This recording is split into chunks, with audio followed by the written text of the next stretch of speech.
You're listening to Genuine Chit-Chat. This show is for real. Hello there guys, and welcome to another episode of Genuine Chit-Chat. This week is going to be a special one and a bit of a quick intro from me. In essence, I recorded a trip myself and Megan did in June where we went around Somerset and we went on like a couple of cider tours and a few other bits and pieces. I recorded that and put it on my Patreon, so for anyone who supports the show for as little as £1 a month had access to this when it dropped, as well as once a week you get an Afterthoughts episode. Sometimes you get 2 a week, which are ones where me and Megan talk about movies and TV series and all kinds of other things like that, and also I do early releases on there as well for other stuff, like whenever I release part 1 of Genuine Chit Chat on this feed, part 1 and part 2 drop in one full unsplit episode when part 1 drops. That goes on the Patreon feed as well, but I'm going away essentially. I'm going to be busy for near enough 2 weeks, and I've already got things together and prepared for this time, and this is one of them.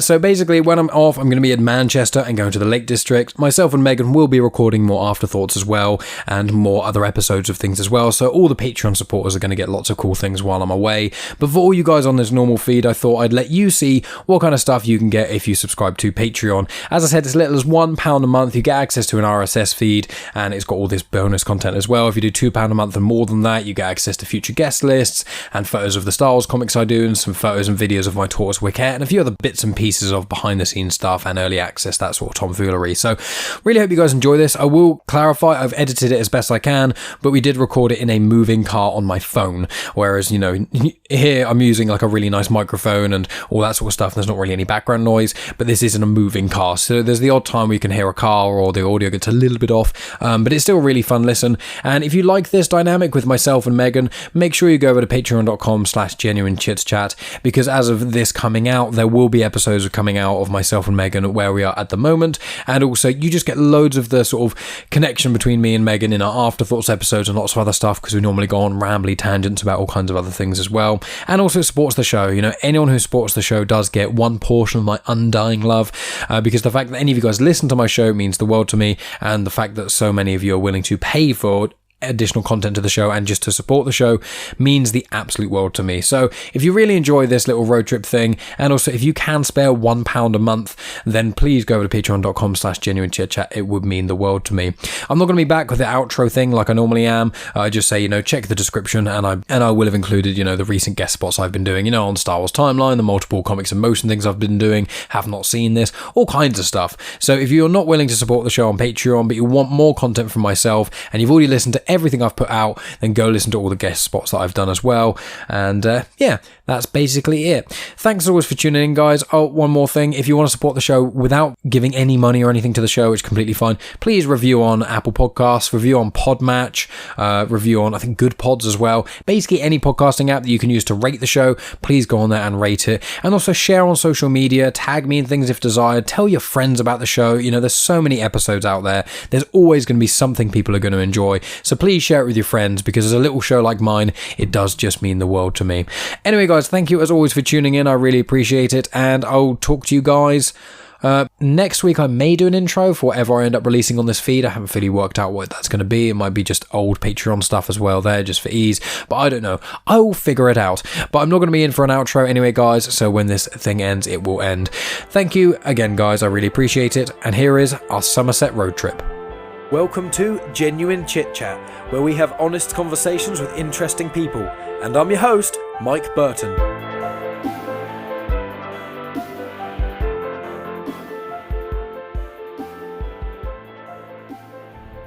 So this is just a test of how talking sounds. What about you, Megan? What do you think of the test? I love tests. Is that how loud you're going to be talking for the test? Quite possibly, yes. You're going to vary? I cannot guarantee the standard level of my voice. So, I mean, to be fair with me, it will probably be something faster route available, except you were born ready to Freddy. I was born ready to Freddy, yeah. You were born ready to Freddy. Oakley duckly. Well, here we are. I'm used to saying with another afterthought. Here we are with another afterthought. But this is not really an afterthought. Well, it kind of is. It's an afterthought of an experience as opposed to afterthoughts of a TV show, documentary or something. So yeah, this weekend, the bank holiday weekend of May. What day is it? Is that 30th, isn't it? Today is... It's June tomorrow, isn't it? Tomorrow's still May. Today is the 30th of May. Arrow. So Sunday the 30th of May. hold on, 2021. This is the bank holiday weekend, and next week is half term for schools. Obviously, Megan is a teacher, so she's going to be off, and I'm not. I'm going to be home working.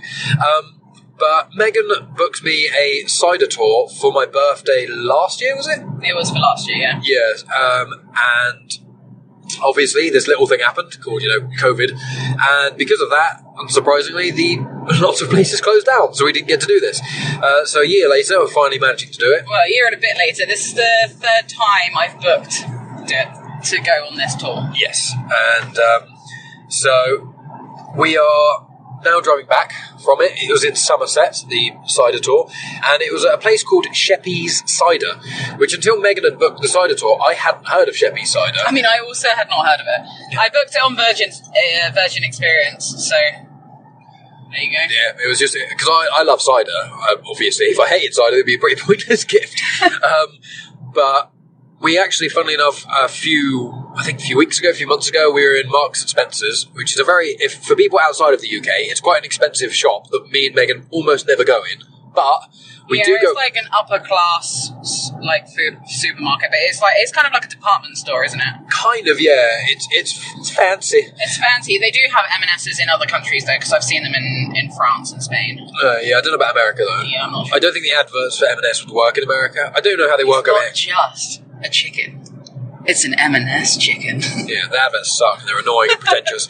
Not quite as annoying and pretentious as the Waitrose adverts, which just has like a 10-second video of someone pouring wine, and then right at the very end it goes, wine at Waitrose, but you can buy this. But it doesn't tell you the price, because Waitrose and M&S are very similar in well, they're for middle-class groceries. Yeah, what's the word? The demographic. Yeah, because in England you've got like Lidl, Aldi and Asda are generally the cheapest. Then the middle range are more so like Tesco, kind of Sainsbury's and kind of Co-op, but they're a little bit more up, like slightly more. Yeah. And then you've got I would say Sainsbury's and Co-op are more expensive than Tesco. Yeah, but they're still that sort of kind of average user person who buys from them. And then you've got like one up from that, which is Marks and Spencer's, Waitrose, Morrison's, I think, is more near Tesco, but there aren't that many Morrisons near us, so... There's one in Taunton. Yeah, but anyway, supermarket, hold on. This Afterthoughts is just us rating supermarkets. It's not anything about our trip. No, we're not going to talk about cider. We're not going to talk about cider, we're not going to talk about Sheppy's, we're just going to talk about supermarkets. Yeah. Also, I am the one that's driving, so if I get distracted, that is because I'm focusing on driving the car. Yeah, was I... For our last trip that you were driving... I always drive. Well, it's just because of my car... It's because it's my car. So we're in my car, and Mike is insured on my car, but the problem is that I would rather drive it myself, because if I get into an accident, it's my fault, whereas I know if Mike accidentally, was in an accident in my car, it's difficult to kind of compartmentalize the anger. Do you know what I mean?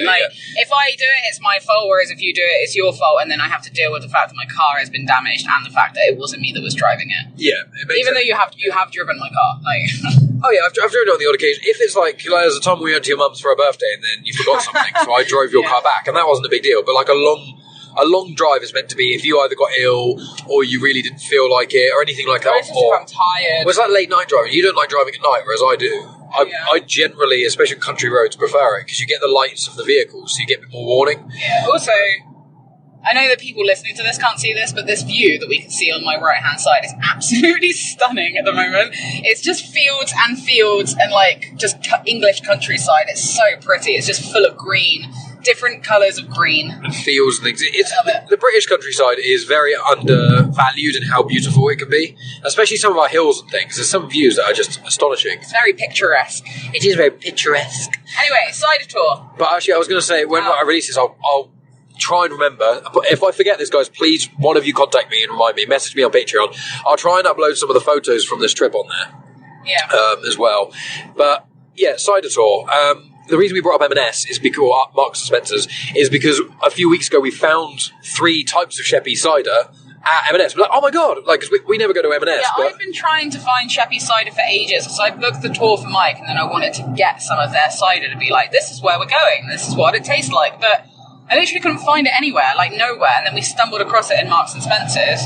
But actually, when we were on the tour, they said that it's mainly locally. They're starting to get on the map locally. Yeah. But they haven't quite hit like other places yet, which makes sense. But they have a partnership with the Marks and Spencers, which is why it was in there. Yeah, because I think Marks and Spencers they have their own brand of cider, but it's cool, on the back if you check it, it's called like Shepland Yard or something. I think that's a different one. I think there's the M&S one, and then there's the one that they were talking about, which is what you're referring to. Yeah, well, but M&S have got one which isn't called Sheppy Cider, but it's like a combination between Sheppy's and somewhere else. And so M&S have got a few Sheppy Cider things, and there's like Tesco's nearby Somerset, which have also got Sheppy Cider. Yeah, the co-op that was in Wellington. In Wellington, which is where Sheppy Cider is in Somerset. The co-op next to the pub that we were staying at had Sheppy Cider in there. Yeah. But yeah, for clarity for people outside the UK, Somerset is a county and Wellington is like a town inside of it. A very, very small town. Yeah, well, Somerset is known for being the cider county, and it's also just farms everywhere. I think it's called Cider Country. I know it is a county, but I think Somerset is classed as Cider Country. Yeah, well, I think it's kind of like Florida's called Orange Country, isn't it? Or was it Orange County? That's Orange County. Confusing. I don't know. Maybe there aren't counties in America, are there? It's not counties. States, aren't they? Well, there's states, and then there's like... I don't know, Mike. We don't know enough about American geography, so I'm not going to go down that road. But we tried Sheppy Cider a while ago before coming on the trip, and it is nice. And then... So we came on this trip and stuff. Megan drove kindly. And... we did the cider tour, and it's about an hour and a half, and we walked through 3 different orchards, which are really, really cool.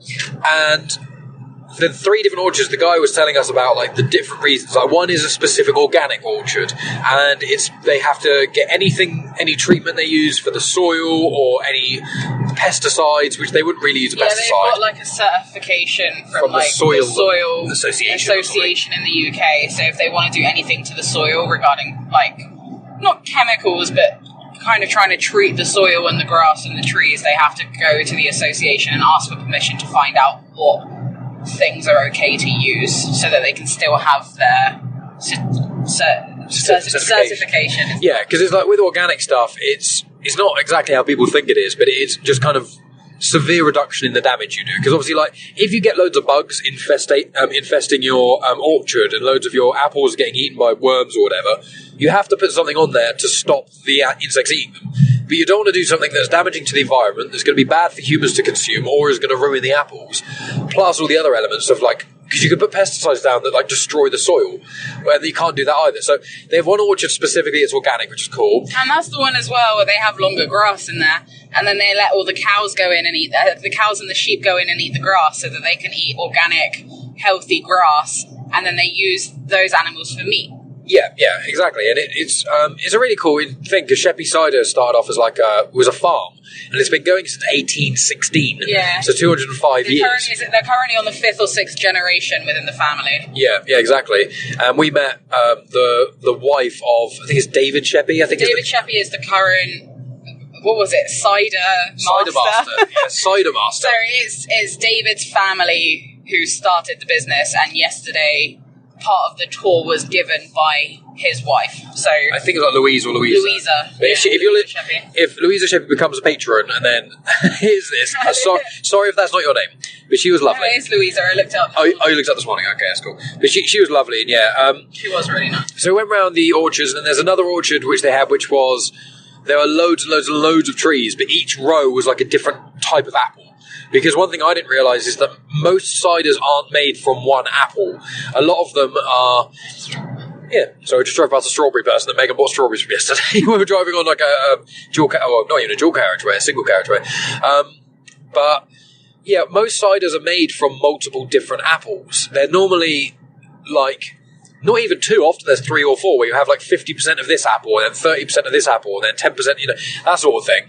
And they showed us that, and then there was another orchard, which I can't remember the details of that, but they're all 3 of them are slightly different trees, slightly different ways of agriculture. Like certain ones are trees die, and you can cut them off at a certain height. Oh yeah, the grafting. Drafting or grafting? Yeah, it was grafting. Yeah, like a skin graft. Oh, okay, that makes more sense, yeah. Yeah, it was grafting, so that if there's a tree that's damaged or ill, they can cut the tree down to a certain point, replant it, and then give it a graft for a different species of apples. I don't think they don't replant it. I can't remember what they do, but I can. I can't. That's what I'm trying to say. Oh, is it? Interrupted me with the graft daft thing. I'm telling you what it's called. I didn't remember that, did you? No, I didn't. I remember the method, not the words.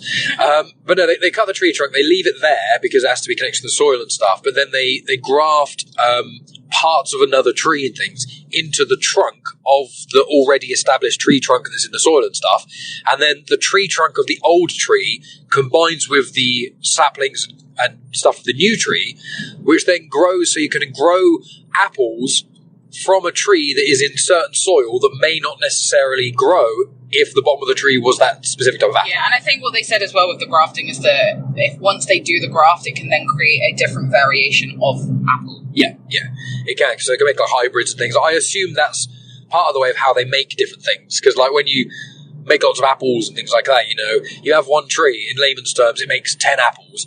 One of them is going to be really sweet, one of them is going to be the least sweet. And then if you plant the least sweet one, and then you get the least sweet one of that then harvest, and you keep doing that over and over again, eventually you'll get a whole other type. And that's how dogs, that's what you do with dogs as well, isn't it? You get the runt of the litter. So I've never tried to breed dogs or apples. No, but it's in layman's terms, but it's like with dogs. You have a runt of the litter who has a real short nose or a really long nose or whatever. You breed that with another dog of the same breed with a long nose, and you keep doing that, and eventually you get long-nosed dogs, which obviously people use for sniffing and things like that. That's the general layman's terms of it. It was really interesting hearing about apple cultivation and how they do it all.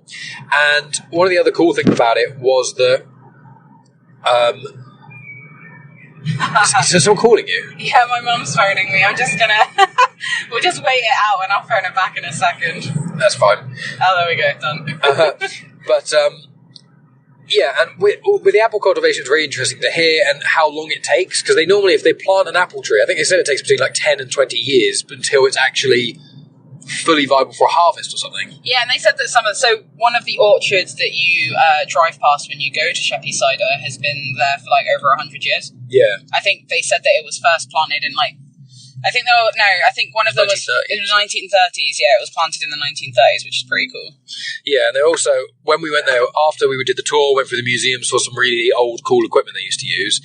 And we also, they do cider tasting, so we got to taste five different ciders, and we tasted one which was the Golden Label cider, and it won an award in Europe, and it won for the gold medal for basically the best cider in all of Europe in 1930, and they still haven't changed the recipe for that specific one, and you can't buy that one in shops, but you can buy it from Sheppy directly. And it was really nice. It had a really complex flavour I didn't expect. I described it as having 3 flavours in one. Was that the one that was in the wine bottle? That was the first one we tried. Yeah, no, it was the second one we tried. That one was really nice. Oh, okay. But yeah, because you drank it, and then it was like you had a splash of like apple-y sort of flavour. Then the middle flavour was quite maybe like earthy-ish, but then the end flavour was a lot more aligned with cider. But it was like 3 in 1. It was unlike any other cider I've drank, actually. Yeah, it was really nice. Really, really good. I wonder what that person was doing. So basically we're stuck in traffic, but it's not really heavy traffic from what I can see on my sat-nav, but we're right by Stonehenge and there's always traffic down here. Yeah. This guy has literally been in traffic for all of like 10 seconds. I was like, nah, not doing it, turning around. Yeah. It was like the other. We've been driving. There's always traffic on this road. There was traffic on this road yesterday when we drove past. Well, that's what I was going to say. Do you remember that other person in front of us just turned around? We were thinking we could see the other road, which went in the same direction. It was equally as congested as the one we were on. Yeah. But yeah, we went to the cider tour, which was really cool. And we spoke to the people. And they're really nice because we specifically taxied there. Because it's... Yeah, it was a bit of a palaver yesterday, wasn't it? Well, we got to our hotel, which is called the Vintage Inn in Wellington. It's a really cool place, actually. And we went there, and then we got a taxi to Sheppy Cider, because with cider tasting and drinks tasting, you don't know how much alcohol you're going to consume. This is the thing. Like, I've done like alcohol tasting before, and like I've driven my car, and I definitely 100% should not have driven home afterwards. So like I just wanted to be safer rather than sorry, and it was really frustrating yesterday because we could have easily driven.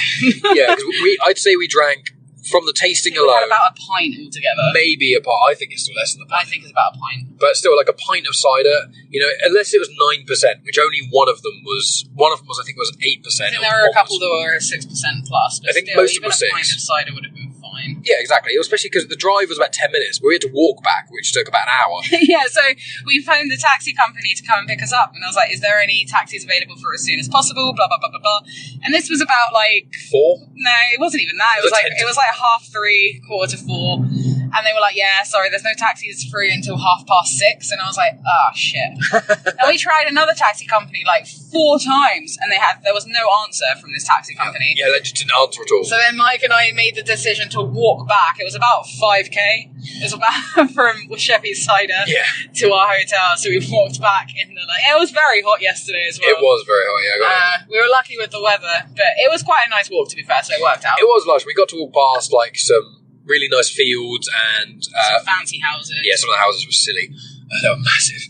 I think Stonehenge isn't here, isn't it? Because there Stonehenge. You can see it. Yeah, we didn't get to see it yesterday. That's because we were on the other side, wasn't it? And it's the hill kind of hides the other direction. Yeah. Yeah, I've still never been up close fully to Stonehenge, but you have a couple times. I have been there twice. It is okay. My thing is that it is cool, it's nice, and it's cool reading the information, but the thing is that no one knows why they're there. No one knows how they're there. It's a lot of estimation. It's a lot of estimation, and the actual main information that I want to know is why they're there, and you never find it out. So I think it makes me think of the song. What's the band that sang "What Does the Fox Say"? Yevis or something. Whatever they're called. Was that YLVIS? Well, they have a song called "What's the Meaning of Stonehenge?" Oh, okay. It makes me think of that because no one knows. No one knows what's the meaning, but it's cool. We're pretty close to it, to be fair, from where we are. Right now, if I had an air rifle, we're less than 100 meters away. Well, if I had an air rifle, I could probably hit it from here. That's how close we are. If I try to throw something, not quite, but within air rifle distance. So yeah, a few hundred meters. It is really cool, but yeah, as you say, with Stonehenge, you don't know. There's a lot of scholars who've estimated things that are there's certain theories that every couple of years I see an article come up going, there's a new theory about Stonehenge that's the leading think of why it happened and why are these stones from however many miles away and blah, blah, blah. Wales, the stones. Yeah. So it's just why that happened. I think a lot of it, people say, is either to do with telling the time or the date or astronomy or astrology or not astrology. A lot of people it's to do with paganism, isn't it? Yeah. Also, can I also just say that the guy that turned around in traffic is an absolute fool because this traffic is barely anything. Yeah, exactly. Literally, he turned around for absolutely no reason. 100%. But yeah, so we're talking about Sheppy Cider and stuff, weren't we? So so we walked back to the hotel and then we had dinner booked. So we went and had dinner in the pub that we were staying in, and that was really nice. We just sat in the beer garden. The cider, I will admit, and the alcohol that I drank went straight to my head. Yeah, but that was doggies. That was Sheppy's farmhouse cider, which was one of the types we drank the still version, and when we were at Sheppy's, we had the sparkling version because the draft version of it is not sparkling, but the bottle version is. And we had that, and I think that was 6 or 7%, and we had a whole pint of it. Yeah, and to be fair, I don't drink that often, and yesterday we hadn't really eaten that much, so we had maybe about a pint at the tasting, and then the pint at the pub, and then I also had a gin and tonic. So after that, I was a little bit merry. We almost finished our ciders by the time the food came. So it was, and after barely eating anything in the day as well, and an hour and a bit of walk. Yeah, we barely drank any water either. So our body was like, "Oh, give us all the liquids." We had to do a pit stop at a petrol station to get some water. Otherwise, we wouldn't have made it. No, this podcast wouldn't be happening. But yeah, so also Sheppy Cider was really cool. We did the tasting, and then they give you a glass each, a little half-pint cider glass, which is cute.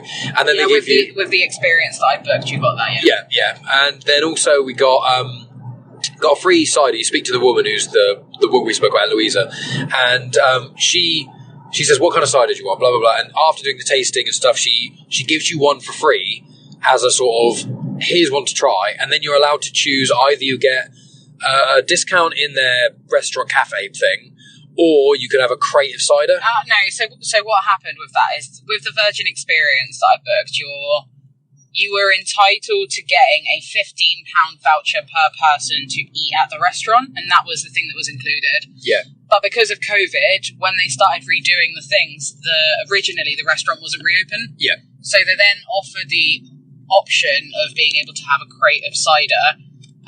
So that's what we were going to get the second time I booked it. Yeah. And then when we booked it the third time, they asked, it was meant to be the restaurant, and then I asked specifically whether we could just still have the cider instead, because she was surprised when we said it.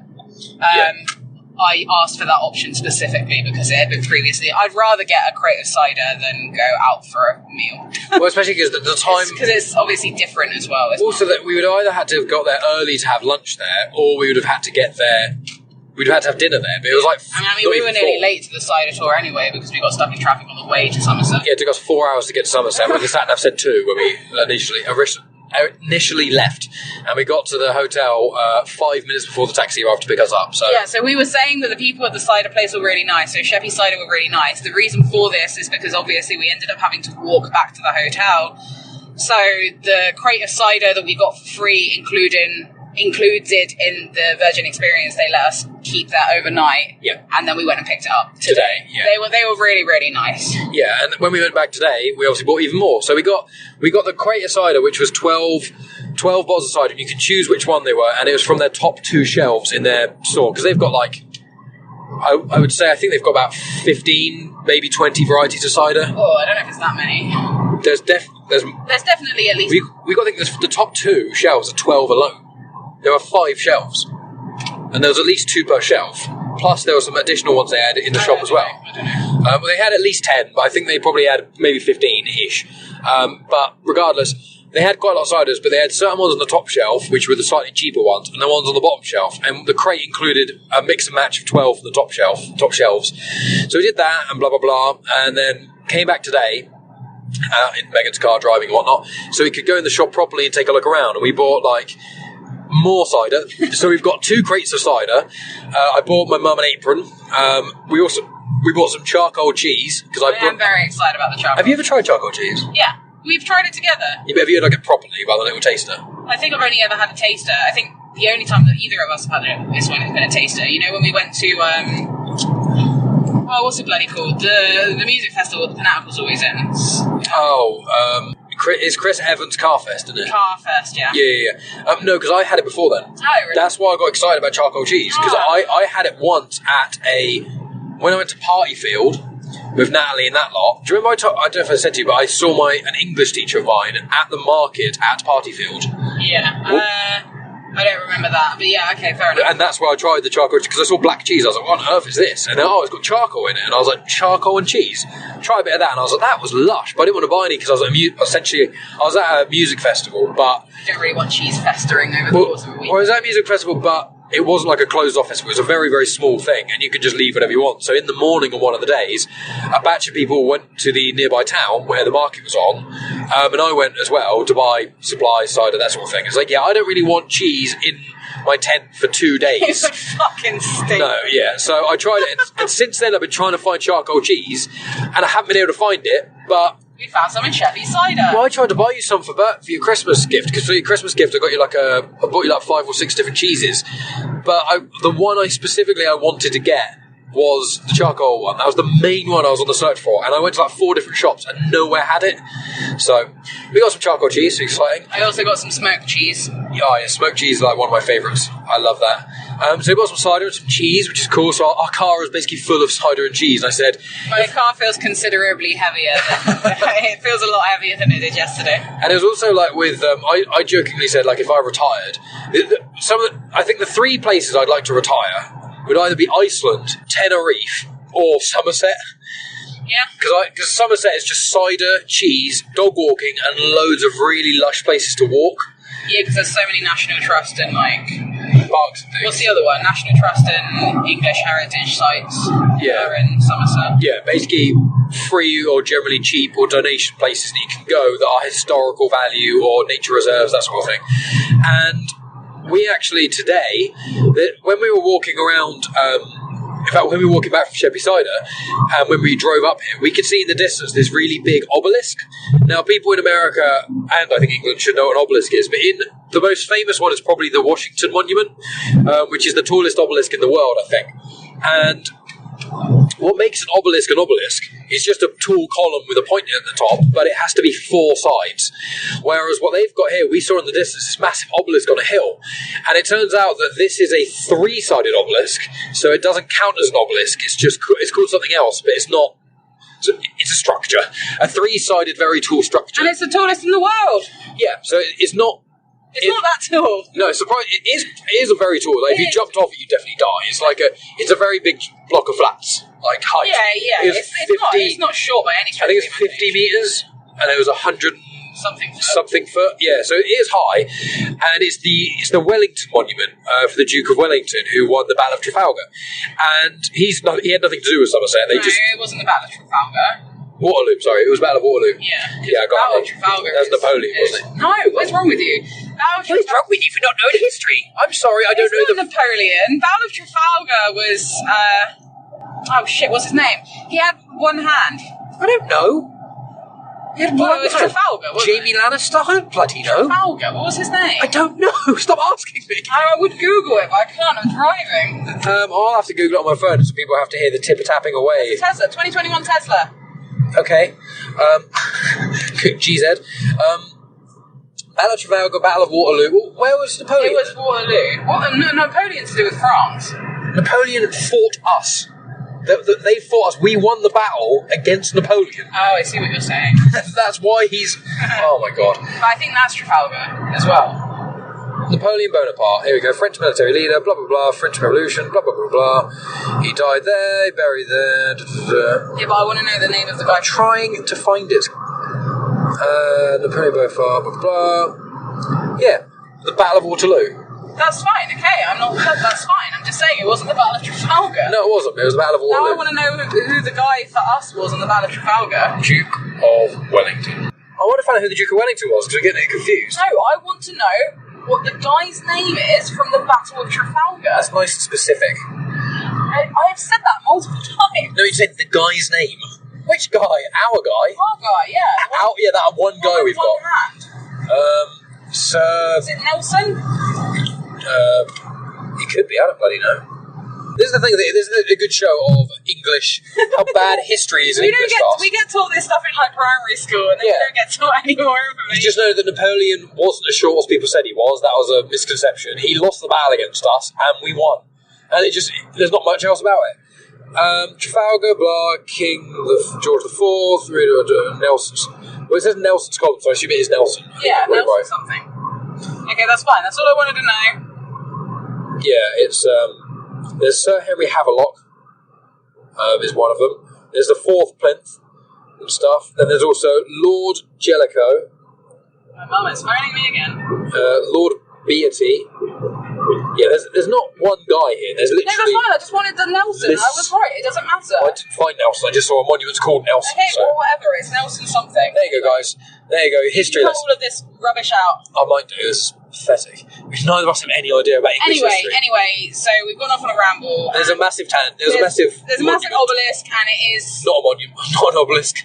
Well, whatever they call it, an obelisk. And it's for the Battle of Waterloo, and it was to congratulate the Duke of Wellington. Yes, we saw it, and it's really cool. It's currently it's got some. They've managed to raise some money to do some renovations on it, and you can actually it's hollow, much like the Washington Monument. But you can actually there's stairs in there, like a one-way staircase, so you can walk up to the top, and there's a viewing hole out the top. Not at the moment you can't, but once they once they finish renovating, you'll be able to do that. But there's a photo that you can see that's from the top of it, and the view is incredible, and you can actually see like the coast from there, which is cool. So yeah, we've basically just been walking a lot, drinking cider, and buying cheese, and learning a bit about history.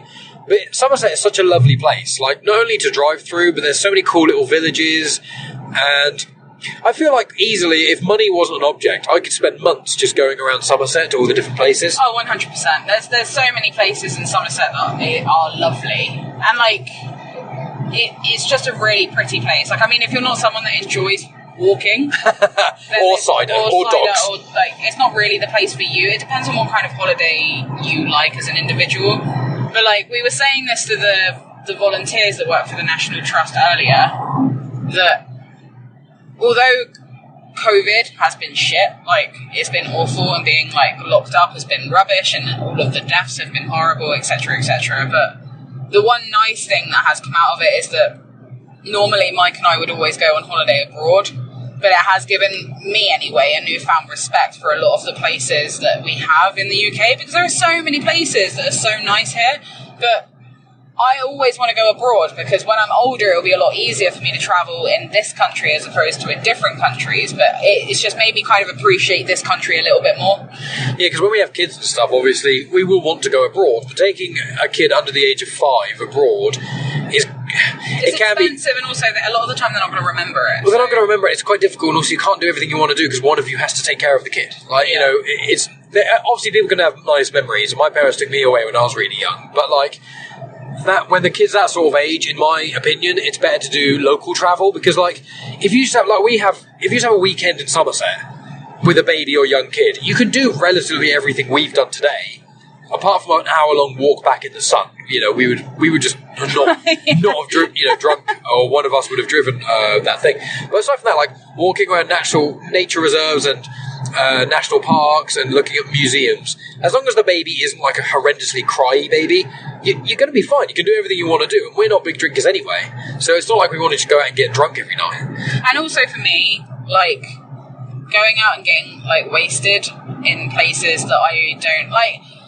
I've been travelling a lot and I've been to lots of different countries, and for me, I've never really understood going on holiday to literally just get smashed. Unless you go to, like, Ibiza or something. Unless you're going to a destination that is specifically like that. But even in Ibiza, there's so many other things that you can do apart from get drunk. Yeah. And if that's the holiday that you want, that's fine. That's your prerogative. But for me, like, I don't see the point in going out and getting hammered and spending so much money when that's something that you can do in your hometown where you live, and then feel so ill the next day because you're hungover that you can't go out and appreciate all of the, like, really nice things. Like, I know quite a few people that have gone, like, on summer holidays to, like, Malia or Zante or Magaluf, like those typical, like, touristy places to go and get hammered, and then they get drunk and then they wake up at like 2 p.m. and then they've wasted the majority of the day.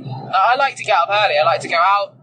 I like to see all of the things that I'm there to see. Yeah. And again, like, I'm not saying don't get drunk. Like, I mean, I've been drunk many a time, but it's just like I kind of appreciate being able to see the beauty and everything that you're there to visit, as opposed to just feeling hungover as fuck. Yeah. But it's also what I find as well is that when one is hungover, especially in a hot country, it is a nightmare. Oh, it's awful. In England, like, I love going to music festivals or just general festivals in England, and it's really cool. But, like, I know it's not quite the same, but waking up in a hot tent and then you open the zipper and you get outside and it is bright and scorching sunlight. It can be refreshing sometimes. If you're a little bit hungover, it can be refreshing. But if you're quite hungover, it just makes you feel worse. Yeah. And being in a hotel that's normally... If you go to somewhere like Ibiza or Magaluf or anywhere like that, and you go for a drinking holiday, generally speaking, most people don't get really expensive accommodation, because all they're doing is just maybe hanging by the pool for an hour or two, and that's fine. Walk down to the beach, get drunk, and then pass out of the hotel room. And that's fine, but obviously... Yeah, if that's the holiday that you want to do...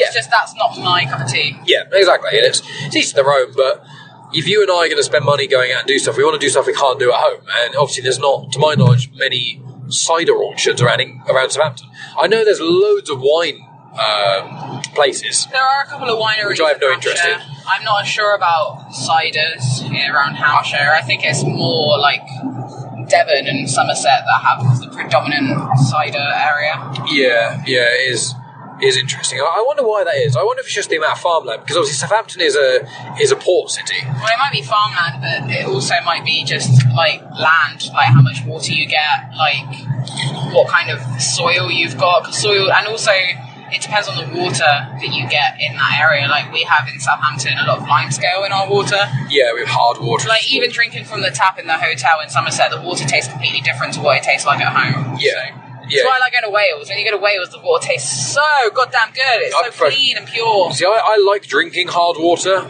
because for me it tastes fine. I've been used to it. But also, hard water is technically slightly healthier for you than non-hard water in certain respects, because the lime scale is, I think, a mixture of like calcium and magnesium. So when or one of the two. So when you're drinking hard water, you're actually getting a small amount of, obviously, water as well as this mineral, so it is slightly better even if the taste can be worse. However, there are certain places, like I think Wales, the water is so clean and pure, it has other minerals in that is good for other reasons. But showering in Wales is a completely different kettle of fish. You could shower in Wales almost with no shampoo, and your hair feels great. It feels nice. You shower in England, you shower in Southampton with no shampoo, your hair feels like rough. Yeah. It's not great. But yeah, that was basically it. We had a fun time in Somerset, having cider and stuff. I think we're going to come back here probably next year at some point. Oh yeah, definitely. We want to go on like a little cider tour, like for a week or two, just go to a different cider place each day.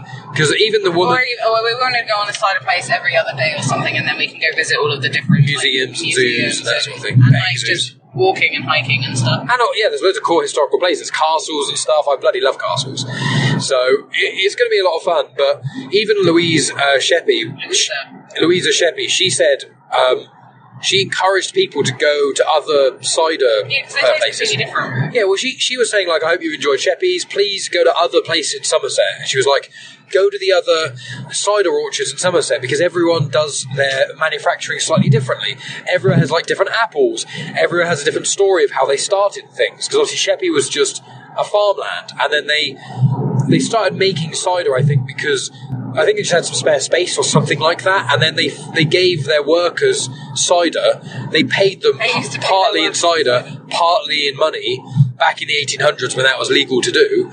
And then the ciders just got more and more popular, and eventually now they do that. So it's really interesting hearing the history of cider, and I love knowing stuff. And one of the few things that I really enjoy is cider. And like I'm interested by beer to a degree. But I find that, for me personally, I think maybe there's different varieties to beers, but then you get beer, ale, stouts, bitters, all kinds of variety. But most beers, I'm just like, meh, it's all right. I like about 5 beers I actively like, but aside from them, I'm like, meh to most beers. I don't give a shit about beer. I like a beer with a meal occasionally, but 9 times out of 10, if I can have a cider, I will have a cider instead. Yeah. But yeah, so that was our little road trippy thing. Hope you guys enjoy that, and please tell us if you guys have been to if there's any orchards or ciders that you especially like, and love to hear about it. So thanks, guys. Bye. You have just experienced host, creator, everything elser of Genuine Chit-Chat, and also the host and creator of Star Wars comics and canon, found on the Comics in Motion podcast, Mike Burton.